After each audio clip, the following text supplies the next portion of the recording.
Hi everybody, welcome to another episode of Storytime with Uncle Monkey. I am your Uncle Monkey, and today's story is called Bluebeard. There was, some time ago, a gentleman who was very rich. He had a fine town and country house.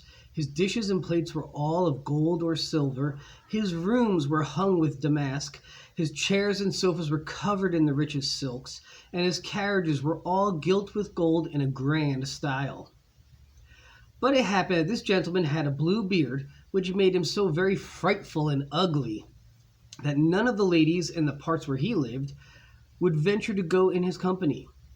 Now there was a certain lady of rank who lived very near him, had two daughters, both of them great of beauty. Bluebeard asked her to bestow one of them upon him for a wife, and left it to herself to choose which of the two it should be. But both the young ladies again and again said they would never marry Bluebeard. Yet, to be civil as they could, each of them said the only reason why she would not have him because she was loath to hinder her sister in the match, which would be such a good one for her. Still, the truth of the matter was they could neither of them bear the thoughts of having a husband with a blue beard. And besides, they had heard of his having been married to several wives before, and nobody could tell what had ever happened to any of them. As Bluebeard wished very much to gain their favor, he asked the lady and her daughters, and some ladies who were on a visit at their house, to go with him on one of his country seats, where they spent the whole week, during which they passed all their time in nothing but parties and hunting and fishing, music, dancing, feasts. No one even thought of going to bed, and the nights were passed in merrymakings of all kinds. In short, the time rolled on in so much pleasure that the youngest of the two sisters began to think that the beard which she had been so very much afraid of was not so very blue, and that the gentleman who owned it was vastly civil and pleasing. Soon after their return home, she told her mother that she had no longer any dislike to accept of Bluebeard for her husband, and in a very short time they were married. About a month after the marriage had taken place, Bluebeard told his wife that he should be forced to leave her for a few weeks as he had some affairs to attend in the country. He desired her to be sure to indulge herself in every kind of pleasure, to invite as many of her friends as she liked, and to treat them with all sorts of dainties, that her time might pass pleasantly till he came back again. "Here," he said, "are the keys to the two large wardrobes. This is the key to the great box that contains the best plate, which we use for company. This belongs to my strong box, where I keep my money, and this belongs to the casket, in which are all my jewels. Here also is a master key to all the rooms in the house, but this small key belongs to the closet at the end of the long gallery on the ground floor. I give you leave," said he, "to open or to do what you like with all the rest except this closet. This, my dear, you must not enter, nor even put the key into the lock, for all the world. If you do not obey me in this one thing, you must expect the most dreadful punishments." She promised to obey his orders in the most faithful manner, and Bluebeard, after kissing her tenderly, stepped into his coach and drove away.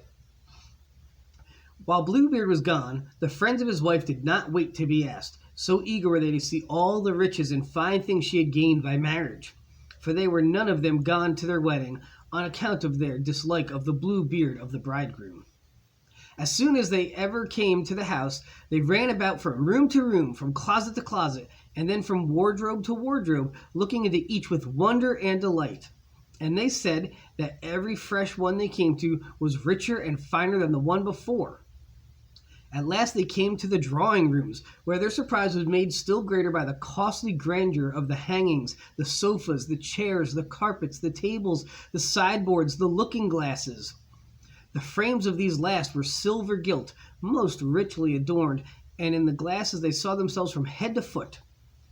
In short, nothing could exceed the richness of what they saw, and they all did not fail to admire and envy the good fortune of their friend. But all this time the bride herself was far from thinking about fine speeches they made to her, for she was eager to see what was in the closet that her husband had told her not to open. So great, indeed, was her desire to do this, without once thinking how rude it would be to leave her guests, she slipped away down a private staircase that led to this forbidden closet. When she reached the door of the closet, she stopped for a few moments to think of the order her husband had given her, and how he had told her that he would not fail to keep his word and punish her severely if she did not obey him. But she was so very curious. Then, with a trembling hand, she put the key into the lock, and the door straight flew open. As the window shutters were closed, she at first could see nothing. But in a short time she saw that the floor was covered with clotted blood, on which the bodies of several dead women were lying. These were all the wives whom Bluebeard had married, and killed one after another. At this sight she was ready to sink with fear, and the key of the closet door, which she held in her hand, fell on the floor. When she had little got the better of her fright, she took it up, locked the door, and made haste back to her own room, that she might have little time to get into a humor to amuse her company. But this she could not do, so great was her fright at what she had seen. As she found that the key of the closet had got stained with blood in the falling on the floor, she wiped it 2 or 3 times over to clean it, yet still the blood kept on it, same as before. She next washed it, but the blood did not move at all. Then she scoured it with brick dust, and after with sand, but in spite of all she could do, the blood was still there, for the key was a fairy who was Bluebeard's friend, so that as fast as she got the blood off on one side, it came again on the other.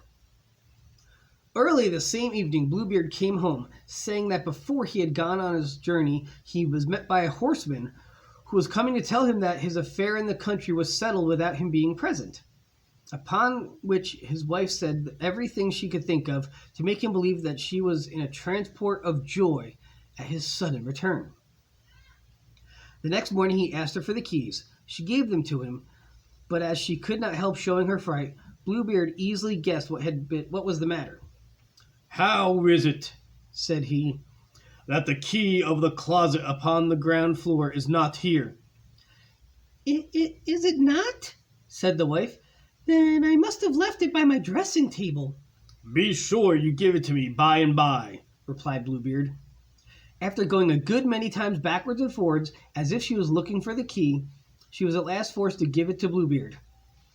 He looked hard at it, and then said, "How came this blood upon the key?"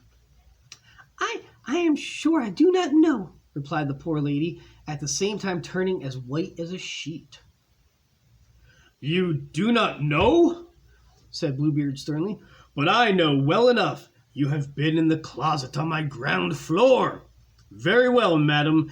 Since you are so mighty fond of this closet, you shall be sure to take your place among the ladies you saw there."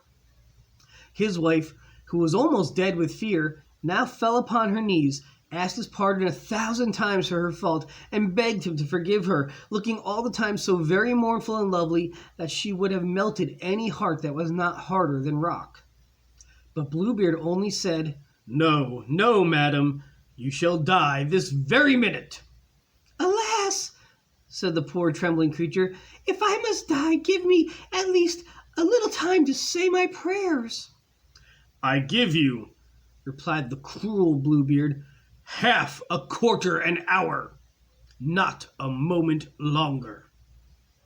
When Bluebeard had left her to herself, she called her sister, and after telling her, as well as she could for the sobbing, that she had but half a quarter an hour to live, "Prithee," said she, "Sister Anne," this was her sister's name, "run up to the top of the tower and see if my brothers are not in sight, for if they said they would visit me today, and if you see them, make a sign for them to gallop on as fast as they ever could." Her sister straight did as she desired, and the poor trembling lady every minute cried out to her, "Anne! Sister Anne! Do you see anyone coming?" Her sister said, "I see nothing but the sun, which makes dust, and the grass, which looks green." In the meanwhile, Bluebeard, with a great scimitar in his hand, bawled as loud as he could to his wife. "Come now at once, or I will fetch you." "One moment longer, I beseech you," replied she, and again called softly to her sister, "Sister Anne, do you see anyone coming?" To which Anne answered, "I see nothing but the sun, which makes a dust, and the grass, which looks green." Bluebeard now again bawled out, "Come down, I say, this very moment, or I shall come fetch you." I am coming, indeed, I will come in 1 minute," sobbed his wretched wife. Then she once more cried out, "Anne, Sister Anne, do you see anyone coming?" "I see," said her sister, "a cloud of dust a little to the left." "Do you think it's our brothers?" she said.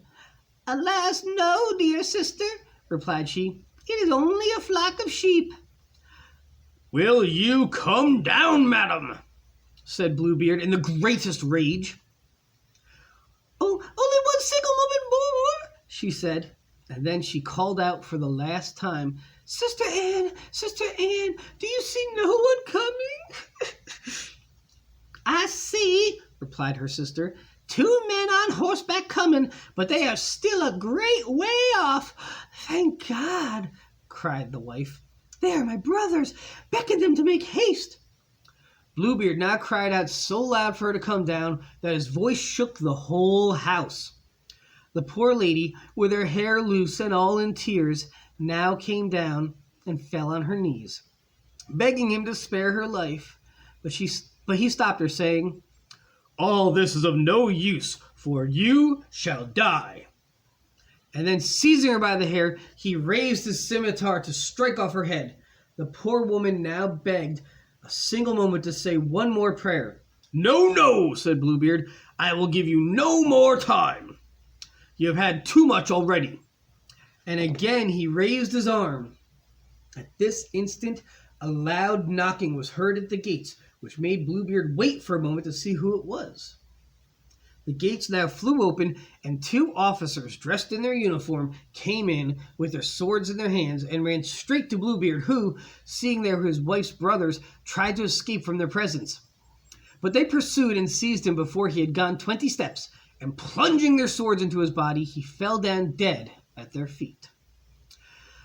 The poor wife, who was almost as dead as her husband, was not able at first to rise to embrace her brothers. But she soon came to herself, and as Bluebeard had no heirs, she found herself the owner of his great riches. She gave a part of his vast fortune as a marriage dowry to her sister Anne, who soon after became the wife of a young gentleman who had long loved her. Some of the money she laid out to buy the captain's commissions for her 2 brothers, and the rest she gave to a worthy gentleman whom she married shortly after, and whose kind treatment soon made her forget Bluebeard's cruelty. The end.